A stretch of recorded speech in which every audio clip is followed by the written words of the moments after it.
প্রথমত আমাদের রাজ্যের নির্বাচক মণ্ডলীকে, এ রাজ্যের সমস্ত অংশের জনগণকে আমাদের বামপন্থী যে বিধায়ক দলের তরফ থেকে শুভেচ্ছা ও অভিনন্দন জানাচ্ছি।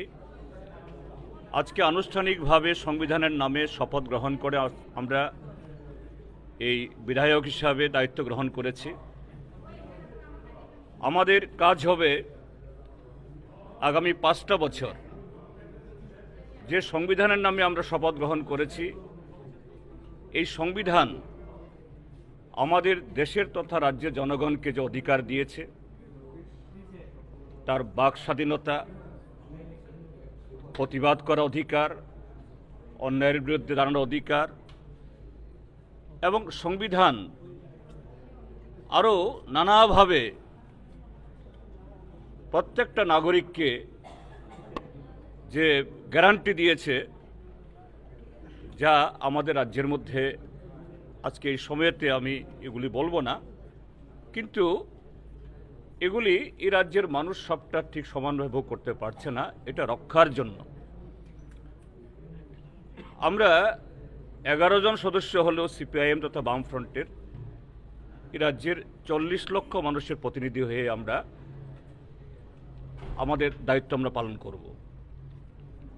সেখানে শাসক দল বা প্রশাসনের তাদের যে কোনো ভালো কাজের যেমন আমরা সহযোগিতা করব, এই রাজ্যের উন্নয়নে আমাদের বর্তমান যারা শাসক দল রাজনৈতিক দিক থেকে বিরোধী হলেও রাজ্যের স্বার্থে, দেশের স্বার্থে তাদের সমস্ত ভালো কাজের তার গঠনমূলকভাবে আমাদের সাধ্যের বাইরে দাঁড়িয়ে আমরা সহযোগিতা করব।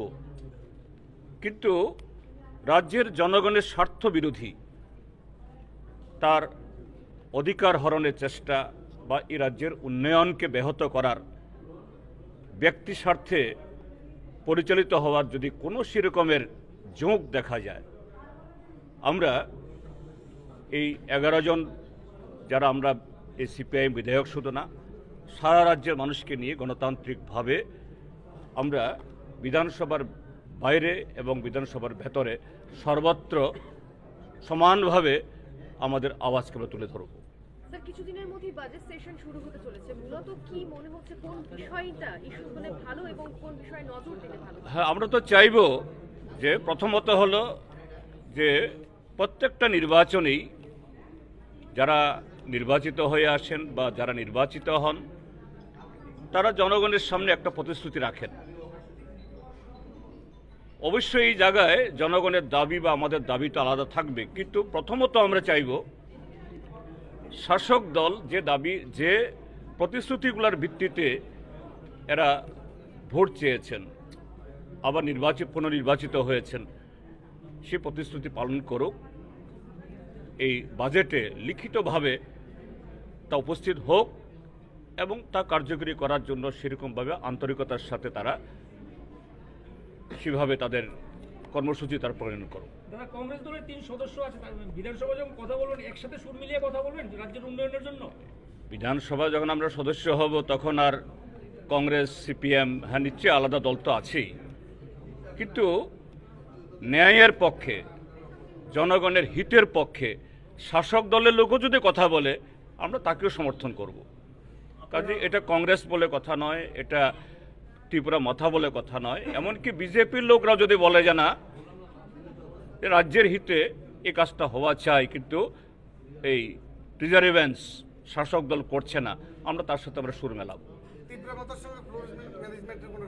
আমি তো বললামই যে ইস্যুর উপর ভিত্তি করে, ইস্যু যদি জনগণের হয়, রাজ্যের কল্যাণের হয়, ত্রিপুরা মাথা, কংগ্রেস, এমনকি শাসক দলের কেউ তাদের সাথে সুর মিলাতে আমাদের কোনো অসুবিধা নেই।